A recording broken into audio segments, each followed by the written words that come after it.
Good morning team, I'm Coach Ray. I'm a triathlon and marathon running coach who specialises in coaching beginner and recreational athletes.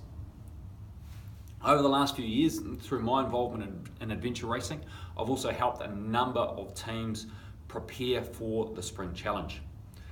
What I'm going to discuss in this part 2 of the Nutrition Plan for Spring Challenge video series is what to eat immediately prior to the event, from the night before through to breakfast, to what to eat during the event as well as after the event. Now, the aim of this nutrition plan is to provide your body with fuel to get you through the Spring Challenge. In the previous video, it was to get you through the Spring Challenge in your training, but we've done all the training, and this is where this information becomes critical as you lead into the event. Now, the night before the event, you're going to want to load up on extra carbohydrate. You're going to want food that's low on the glycemic index. So base your meals around pasta or rice for a base, and then have some sort of low fat topping. Ideas for this, maybe pasta with a vegetable sauce or a chicken or vegetable curry, especially if there's plenty of kumara or potatoes involved in that curry. My favourite before an event is salmon with mashed kumara and with a mango salsa. Absolutely beautiful. Now remember, I haven't told you this yet, but to store carbohydrate, for every gram of carbohydrate, your body needs 3 grams of water to store that carbohydrate. So you are going to need to make sure you consume enough water in and around that meal for that carbohydrate to get stored properly.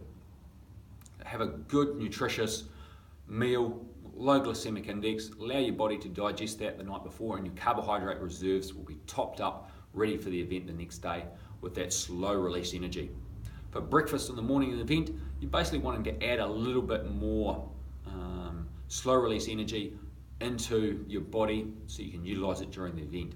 You're wanting to make a choice of something that's going to be energy dense as well as easily digested, so you've got time to digest it before the event. Try and time this at least 2 to 3 hours before your race start so you can get that consumed. You're also going to want to include enough fluid, and make sure you continue your hydration prior to the race start by having a drink bottle with you and consuming as you go. Some ideas for your breakfast before the event: muesli with the yogurt and milk for the topping, and check out my links for my healthy homemade muesli. A fresh fruit salad is another great breakfast idea prior to an event, or maybe banana or avocado spread on multigrain toast will be brilliant as well.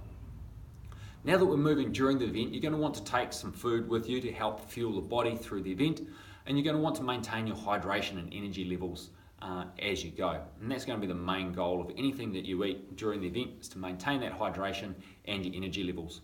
So you're going to need to consume enough slow release energy so that later on in the event, if you're doing say the 3 hour, when you get to that 4 or 5 hour mark, because you've taken a lot longer than that 3 hours anticipated for the winning team, then you've got that energy there. Or it might be you're doing the 9 hours and you're taking 12, 13, 14 or even longer to do that side of the event. You're going to need to provide that fuel to get yourself through that longer period. So you're going to need the slow release energy right from the outset. If you're relying on those sweet commercial products for hours on end, the squeezies, the Powerades, the Lepins, those sort of products, you're going to get sick of that sweet taste by the end of it. They do provide some benefit, but I wouldn't rely solely on them. And I'd be wanting, and I do take, when I do adventure races, do take plenty of real food. Even in non-adventure races like an Ironman or a half Ironman, I do consume real food as part of the event. In terms of what I'll be consuming, and suggest you consume as well, are simple, high energy foods, sort of every 30 minutes, whether muesli bars or dried fruit or scroggin, those sort of things, easily consumed, easy to carry as well.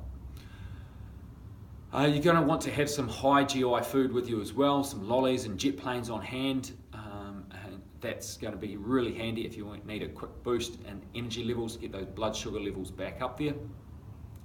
And you're going to want to be hydrating, so you're going to want to sip on a drink sort of every 15 minutes or so. And I often suggest people carry 2 different drink bottles, one with just plain water and the other one with an energy drink, whether it's Powerade or Gatorade or Lepin or Balance, whatever the product is, that's going to provide you with some energy. So you can alternate between sipping on them every 15 minutes to keep those fluid levels topped up and also the energy levels from the energy drink. When you get into the transition areas, this is where your support team can really give you a bit of a boost, especially if they've got some great food prepared. On a cold, miserable day, nothing's going to boost the morale of you and your teammates more than having hot soup on hand there. And that can be a real great booster. But also having easy to consume, easy to transport real food that's going to give you particularly low GI food, quiche and sandwiches. Those sort of things will be really great for being able to carry with you or even quickly throw down your throat whilst you're in the transition area. So those are the sort of things you should be looking at consuming during the event. When you get to the finish line, now's your time to celebrate. You've earned it, and I do encourage you to do so. But prior to hitting the wines or ciders or whatever your celebratory drink is going to be, I would encourage you to ensure that you're well hydrated first. Consume some fluid, get your hydration levels up. You are going to be slightly dehydrated, more than likely. Also want you to ensure that you've replenished your blood glucose as well. You've got a window of opportunity to replenish your carbohydrate stores in your body. It's about 2 hours long, but body's ability to absorb it best is the 20 minutes immediately after exercise. So take this opportunity to consume some mixture of both high and low GI food. High GI food to get that blood glucose straight back up there, but the low GI food to replenish those muscle and liver glycogen stores that you've used up during the event. Also make sure you include some protein for recovery and repair as part of that. The optimal ratio is 4:1, but I wouldn't get too pedantic about that. I just make sure you consume some form of protein in the first couple of hours after the event, along with the carbohydrates.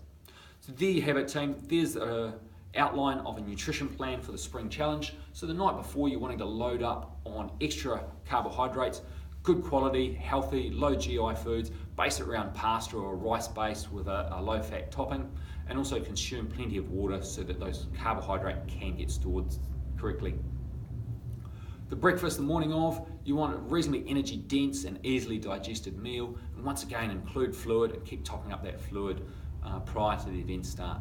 During the event, you're wanting to maintain your hydration and energy levels during the event, so make sure you've got enough food with you so you can snack on it the whole way through, but also have a couple of different drink bottle options in terms of the water and the energy drink to keep you going.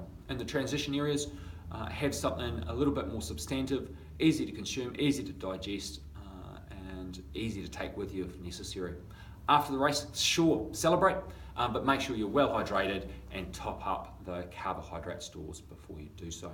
So if you do have any questions about Spring Challenge training or the nutrition plan for Spring Challenge, feel free to add a comment. I do read them, I appreciate the feedback, and I do get back to people who write comments. All the best with the Spring Challenge training, and if you missed the first video in this series, go back and check that out as well. There's some valuable information in there. But please feel free to share this to your teammates and other friends who are also doing the Spring Challenge or a similar adventure race. All the best out there. Have a great day down in Geraldine or up in Auckland if you're doing the North Island event.